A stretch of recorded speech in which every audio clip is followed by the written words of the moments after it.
Hymen. Can you confirm a person's virginity by looking at their hymen? Let's dive into this highly requested topic. Hey there, welcome to my channel. I sure do cover a lot of topics related to female anatomy, but it's been a while since I talked about the good old hymen. So today we're going through everything you need to know about the hymen, including how it works, what it looks like, and how it relates to virginity. But first, if you're new here, consider subscribing to get notifications when I release my science-based educational videos. And if you enjoy this video, consider becoming a patron where I occasionally share bonus material. You can find both of those links below. So let's jump right into the meat and potatoes of this video. What even is the hymen? The hymen is a thin membrane, or a sheet of tissue, that's located at the entrance of the vagina. It's actually one of the first parts of the female reproductive system we encounter when we're examining someone. And because we're so familiar with it in medicine, it's been easy to classify and categorize the different ways it can appear. The hymen is made up of the same kinds of tissue as the vagina itself, which makes it moist and somewhat slippery. While most people think of it as being a barrier between the inside of the vagina and the outside world, it's actually quite flexible and moves pretty easily out of the way. In fact, if you were to draw an image of what the hymen looked like, it would more closely resemble a lip that quivers rather than a wall that blocks access. It's important to note that all people are born with a hymen, but it varies quite a bit in terms of what it looks like. Some are round, some are heart-shaped, and others may look like an X or a saddle. Some are wide open, while others have a smaller ring opening. Even after someone has gone through puberty, the hymen can still change and shift as the body goes through many hormonal fluctuations during that time of life. Now that we understand what the hymen is, let's talk about whether or not it can be used to determine whether or not someone is a virgin. To answer this question, we need to take a little detour and explore what the word virginity even means. As I've stated in previous videos, virginity is a social construct and not a medical diagnosis. That means whether or not someone is considered a virgin has more to do with what society, culture, or religion says it means, rather than actual biological facts.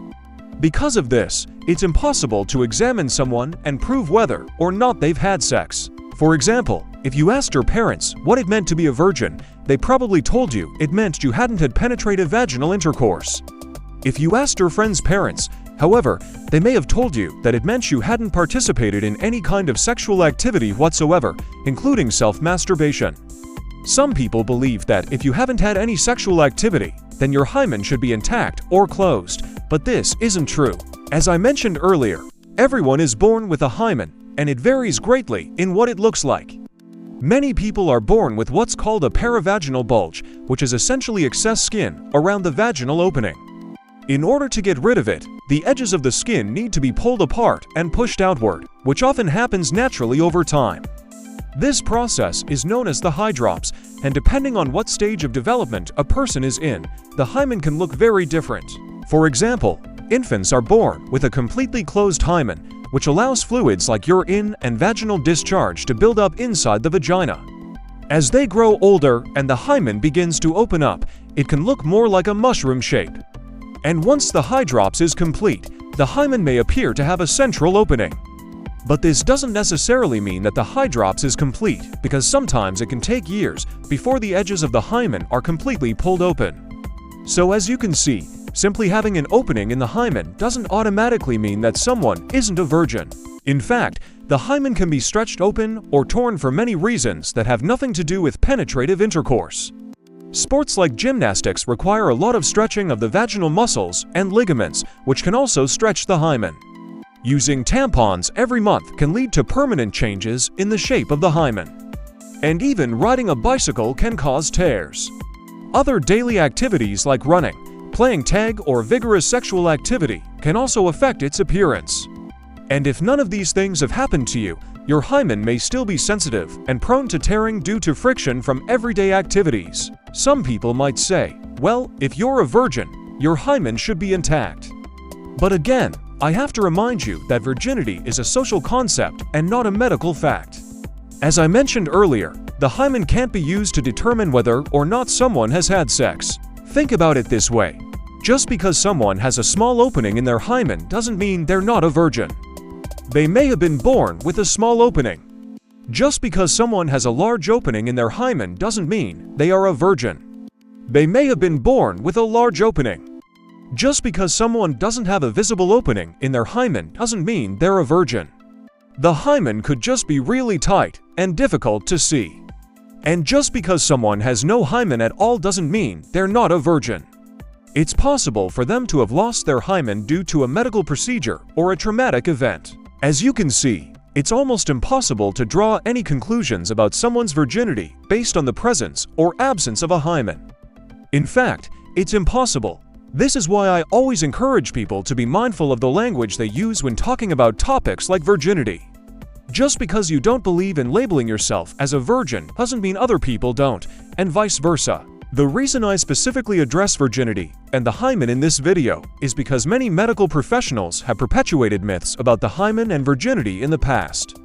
For example, it wasn't until recently that the American College of Obstetricians and Gynecologists acknowledged that someone's virginity could not be determined by the presence or absence of a hymen. Before this, gynecologists believed that the hymen was a reliable indicator of virginity, and that if it was torn or missing, it was proof that someone had engaged in sexual activity. Not only did this type of thinking stigmatize certain groups of people, it also led to unnecessary testing and procedures being performed on patients. Today, doctors are much more aware of the limitations of using the hymen to determine virginity. However, there's still a lot of misinformation out there. The best thing you can do is learn as much as you can about the hymen and share this knowledge with others who might not be as informed. Ultimately, the decision of whether or not to label yourself as a virgin is up to you. There's no right or wrong answer. However, I hope you can see why it's so important to focus on someone's health rather than their virginity. Whether or not someone is a virgin has no bearing on their intelligence, worth, or value.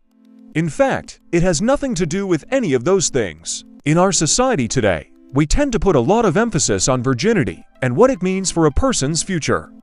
For many, the thought of losing their virginity is both exciting and nerve-wracking.